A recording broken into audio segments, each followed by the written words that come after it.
Whaawhetai mō le awa noa, Mr. Speaker. Thank you for the opportunity, Mr. Speaker, and in recognition of this being Samoan Language Week.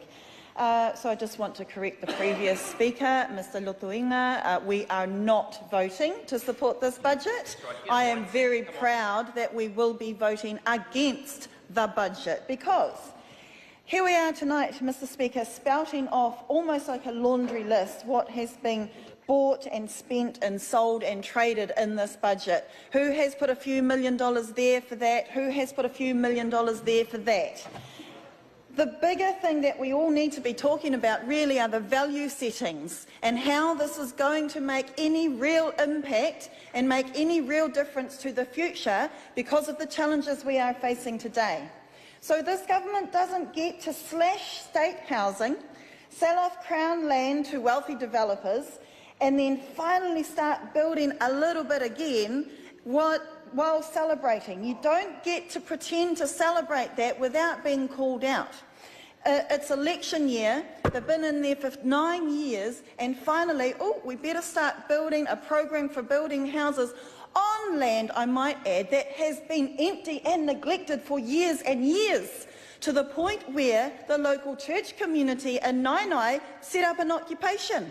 That's right, this government has pushed our religious leaders into protesting. That's what this government has done. They're fed up and they've occupied empty Crown land.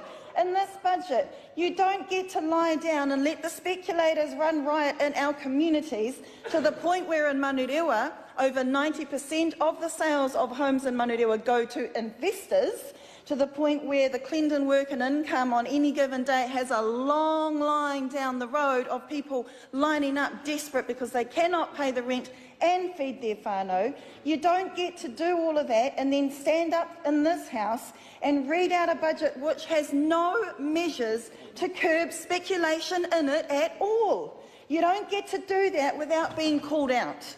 Mr. Speaker, you don't get to be at the forefront of a renting crisis where, for example, at one of my local schools, the principal has had to tell me that 60% of his role is transient, that 60% of his role is just moving through, visiting.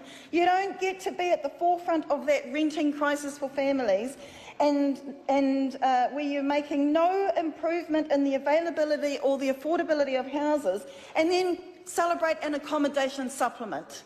An accommodation supplement that is just literally feeding billions of dollars, flowing billions of dollars from government accounts to landlords over the next few years, while the families themselves are no better off. You don't get to do that, and even the government's own officials, Minister, and if the Minister would just hear this out, even their government's own officials have confirmed that the accommodation supplement is at high risk of increasing rents. And we've already seen online, we've already seen the investors getting all excited about this accommodation supplement. They've been telling each other, woo, look at this, we can hike the rents up. Look what the government just did for us.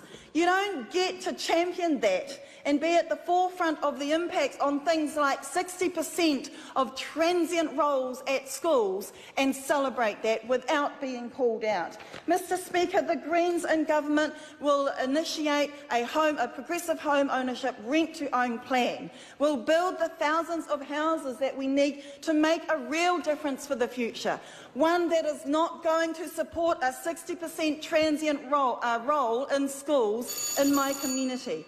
Mr. Speaker, the Greens in government will have a strong state housing program and not slash state houses, and in the meantime use emergency funding to hide families away in motels, get them out of the parked cars and off the streets so that in election year voters don't have to be confronted by them. Mr. Speaker, strong state public housing, restrict rental rises, have minimum 3-year tenancy terms for families to put down roots. That's just a few of the things that a government with leadership for the future can actually do to make a real difference for the future of our New Zealanders. Thank you, Mr. Speaker.